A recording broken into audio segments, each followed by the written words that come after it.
No. You stay I'm and done talk. listening to you. You stay and talk. No. I'm not going to. Because you're not listening. You're not listening to me. And I'm not going to. Okay, so we're done? Goodbye. You. Kody's behavior during his fight with Janelle in S18E3 was absolutely chilling, but it was the tone of his voice at the end that truly sent a shiver down my spine. Everything about that moment, his mocking, condescending, sing-songy voice, dripping with sarcasm, was just off the charts disturbing. The way he spoke to Janelle, his wife of nearly 30 years, like she was a misbehaving child about to be scolded, was maddening. That finger-wagging, the barely controlled rage in his voice, and the entire dynamic were straight-up terrifying. For anyone who's been through abuse or witnessed it, it hit way too close to home. I rewatched it, and I honestly just saw him for what he is, a coward. The first time I watched, it was gut-wrenching, but on a second glance, it was clear he's all talk, all bluster. Janelle, however, knows better. She's not scared of him, not in the least. Coward is exactly the word that comes to mind. He's too scared to even call his sons because he knows they'll side with their mothers, and he can't stand losing his so-called control. He's a tiny man, and his fragile, decaying little empire is falling apart. He's completely lost and doesn't know how to stop the collapse. You are not alone in being freaked out by that. The moment he pointed at the camera. Seriously, if I were there in person, he'd have been missing a finger. That was straight up disrespectful and chilling. And don't even get me started on his ridiculous denial. I did not. The man is unbearable. I can't wait to see how things go with Janelle and Mary both stepping away. He and Robyn are two peas in a toxic pod, but I just feel awful for their kids, especially Solani. You're not the only one who feels this way. The show has taken on such a dark tone, and Kody's behavior is just pure abuse. If this were 20 or 30 years ago with no cameras around, those women would be hiding black eyes. Thank goodness they're empowered now, and they're not stuck in some isolated compound anymore. Kody's completely unhinged. As someone who grew up with a father who couldn't control his emotions, I've witnessed meltdowns just like his. This unchecked rage, it's abuse, plain and simple. And it's not even about physical violence. This type of emotional volatility is abuse, too. Christine, Janelle, and now Mary have all made the right choice by leaving. As much as I'm not a Robyn fan, she really needs to get herself out too. This whole situation is toxic. TLC really should slap a trigger warning on these episodes. This kind of behavior is so familiar to anyone who's witnessed their mother suffer under a toxic spouse. And whether the producers label it as abuse or not, this is exactly how abusers behave, and how family annihilators sometimes start. By not putting a warning on these scenes, TLC is normalizing this kind of behavior, and that's incredibly dangerous. It sends the message that this is okay, that it's normal. It's not. We've got so much to dive into today, so let's not waste any time. Let's jump straight into it. Hey everyone, what's up? It's Elena here, and welcome back to my channel Reality Nexus X. Robyn's daughters are adults, and I think it's time we start treating them like it. They're not little girls anymore. They're in their 20s, legally adults, and capable of making their own choices. If they want to get in front of a camera and say something, that's their prerogative. At what point do we stop excusing them like they're still kids? They're not that much younger than I am, so I just don't get it.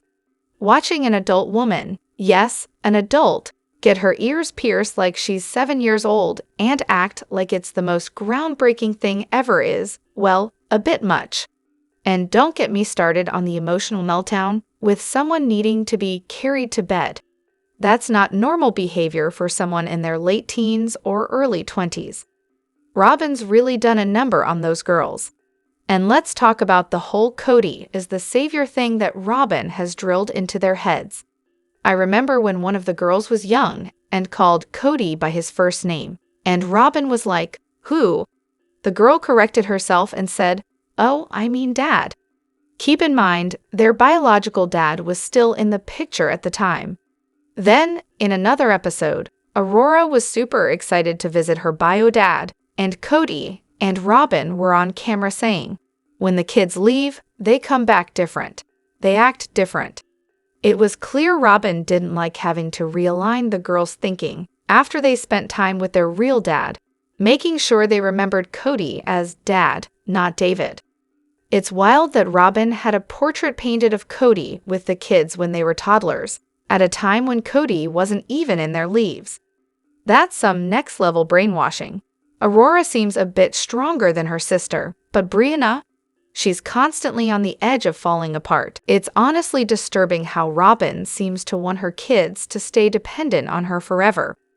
What's her deal with not letting them mature, get married, and live their own lives? It's almost like she wants them to stay in that little bubble where they're forever her babies. Gross. I heard Robyn told Mary that Aurora has a boyfriend and that Kody met him, though I have no clue what's going on with that now. Of course, Robyn will keep it all as secretive as possible. Kody just said in the last episode he's done with the church and their BS. So, if none of them are practicing anymore, maybe the kids will finally get a chance to live a normal life. Maybe college will help them break free from their mom and Kody's weird hold. But those younger ones still have a long way to go. Good luck to them. It's hard to even call them adults because they seem so immature. I mean, Kody's over here carrying Aurora to her room when she has anxiety, while Garrison tries to express his feelings to his dad and gets ignored. And don't let Robyn and Kody fool you. They're not as innocent and sheltered as they'd like everyone to believe. My friend's nieces went to high school with them, and let's just say the girls weren't the quiet, meek little things we see on TV. Brianna, especially, was a mean girl in high school. I've heard stories about a party during coronavirus where underage drinking was happening and photos were taken. Apparently, Kody showed up at the girl's house the next morning, threatening to get lawyers involved if the pictures weren't deleted. So, yeah, don't buy into the image Robyn and Kody are trying to sell on TV. It's all a load of crap. And honestly, they're not that much younger than Michael T and Paydon. Yet people seem to think it's okay to tear apart Michael T and Paydon, and others, online. It's honestly ridiculous.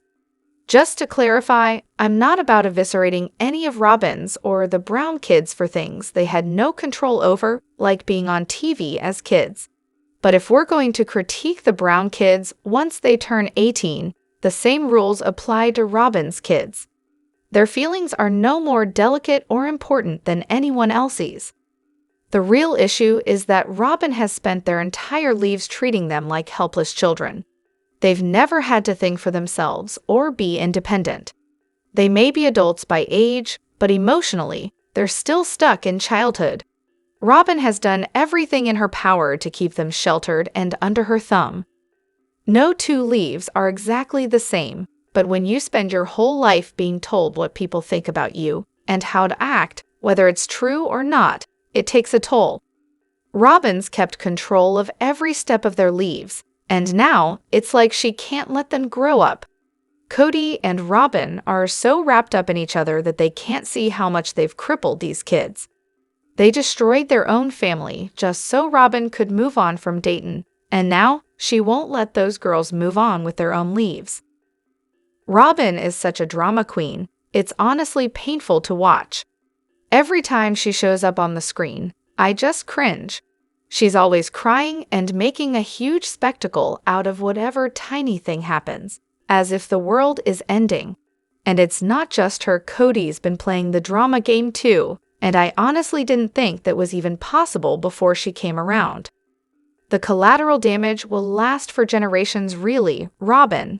Come on. I hate to drag the kids into this, but she's literally raising a mini-me in her oldest daughter. The poor kid is already so moody, fragile, and offended by everything. It's like Robyn is training her to be just as dramatic and over-the-top as she is.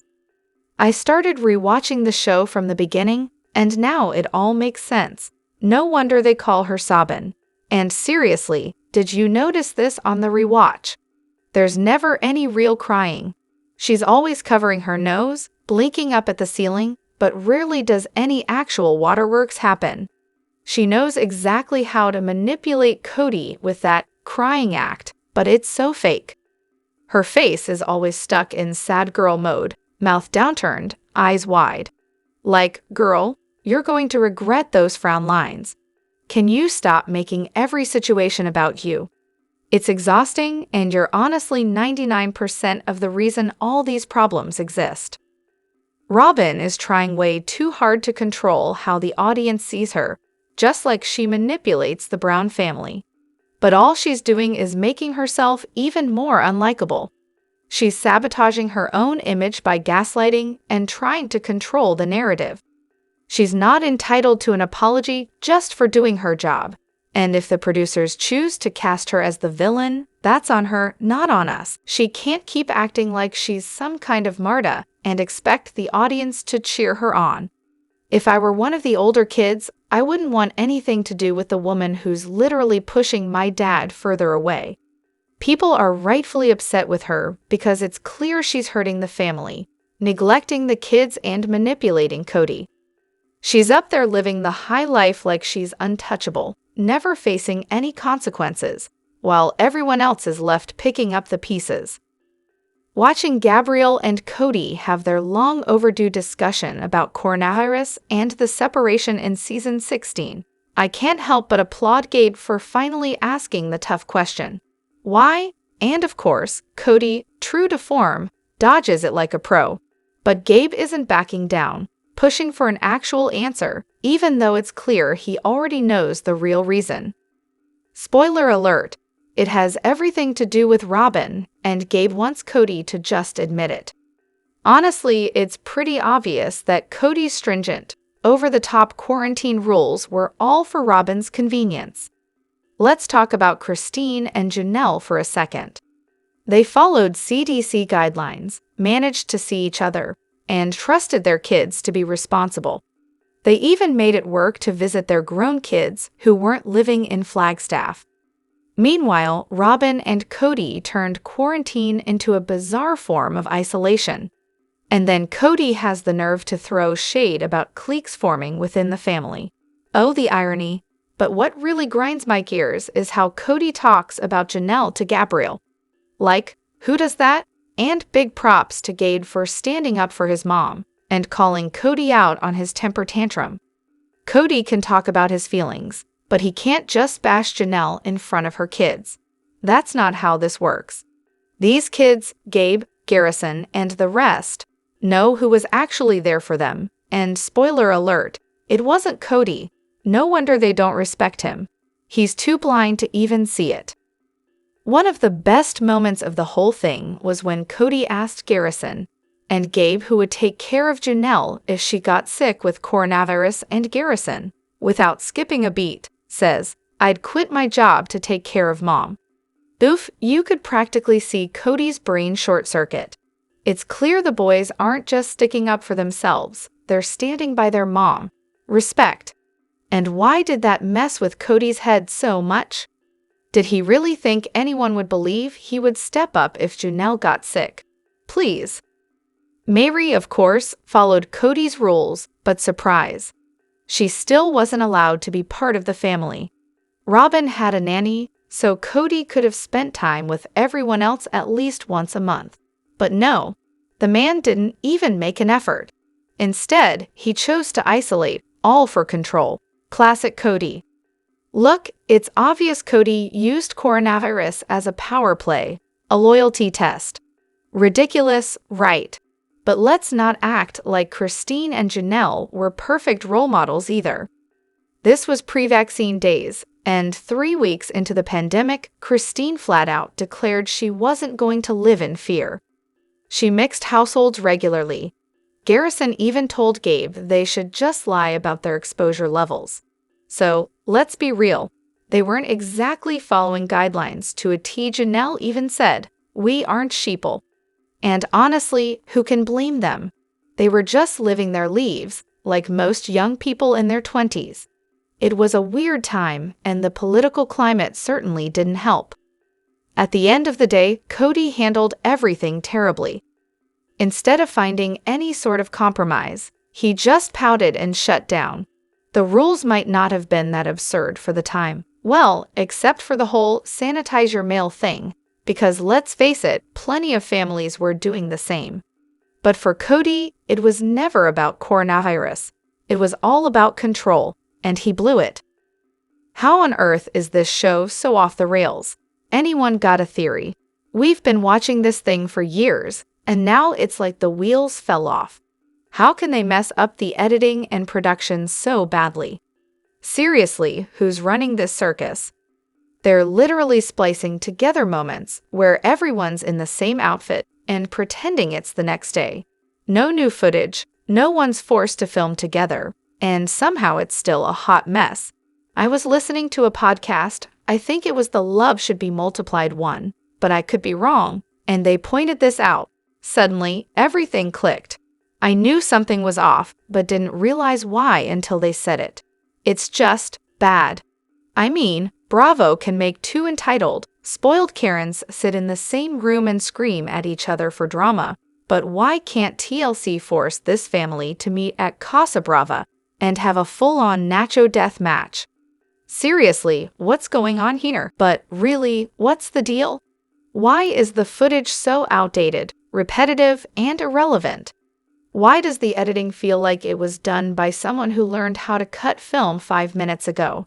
And do we even have any hope that next season will be better? I need current events. Isn't a reality show supposed to be happening in real time? Or at least within the same year? And why the heck is Kody writing for this show? This is my rant too. How are we starting this season almost 2 years behind? Married at First Sight and 90 Day Fiancé can turn a show around in 6 months. New footage, no endless flashbacks, no coming up next nonsense every commercial break. The Sister Wives production crew has completely dropped the ball. I don't remember it being this bad before. Did they hire a new executive producer recently or something? It's honestly like they never recovered from coronavirus. The laziness is real. Why are they still doing self-filming? Like, do they even have a crew anymore? And if they do, what are they even doing? Just standing around. It's rough out here. Then there's Michael T. announcing she's having twins. Then the next episode, she's announcing she's having twins again, and again later at Christine's party. And by the third episode, they're telling us the twins are boys, even though in real life, those boys are almost a year old now. And she's wearing that fake belly, come on. They clearly just don't have enough content. Honestly, I've been wondering the same thing. This is supposed to be a job for the Browns, so why is the standard so low? It's like they've just given up on delivering anything decent. I have a feeling the tell-all this season might be the breaking point for some fans. Kody's behavior toward his children is honestly wild, especially as they get older. I can't help but wonder how he became so heartless over the years, just because his sons don't follow his rules or agree with his views. He decides to cut them off completely. It's not only harsh, but totally unfair. It's heartbreaking for Janelle to be stuck in that situation, but honestly, I'm kind of glad it led to her finally leaving him. It's strange how, once his kids reach adulthood, he treats them like they're disposable. If they don't worship him or beg for his approval, he's fine with cutting them out of his life. He only seems to care about Robyn's kids and Christine's youngest, which is so telling. Once his sons became adults, Kody completely shifted his attitude. He treats them like they're just supposed to fall in line with whatever he says, and if they don't, they're on their own. It's like he expects blind obedience from them, just like he does from Robyn's kids. And it's the same with his wives. If they question him, get older, or don't obey, they're cut off emotionally and romantically. It's honestly sickening. Even when truly sets boundaries, like telling him she doesn't want a hug, he just can't handle it. He clearly hates it when people have healthy boundaries. It's like he wants to be worshipped and have everyone bow to his every whim. His sons, though, they see through him. They know who truly cares for them and raised them. It sure wasn't Kody. The thing is, Kody doesn't know how to deal with strong, independent people. His kids are way smarter than he thinks, and the older they get, the less they tolerate his nonsense. It started back when they were teens or even pre-teens. Do you remember when Garrison called him out on his "I'm the general" speech? Garrison dropped some historical truth about how troops have risen up against tyrant generals. And Gabe, he refused to distance himself from Christine because of Kody's ridiculous coronavirus rules and called Christine his primary parent. Honestly, that line, "Christine is my primary parent," is pure gold. This behavior screams narcissism. I'm not diagnosing him, but I can say with confidence that this is what narcissists do when their children grow up. They can't stand being challenged or not being adored. It's a blow to their ego. So, when kids stop worshiping them and start questioning things, a narcissist flips out. It's an all-or-nothing thing to them. Either you're with me, agreeing with everything I say, or you're against me. Loyalty, to Kody, is about constant agreement, not healthy debate or independent thought. Narcissists don't want strong, independent people around them. They want sycophants who will agree with everything they say and apologize if they dare disagree. That's the only way Kody can feel like he's in control. It's honestly sad, and I can't stand the person he's become. Let me know what you think in the comments. Don't forget to hit that like button and subscribe to my channel. I'll see you in the next video. Take care, and much love to you all.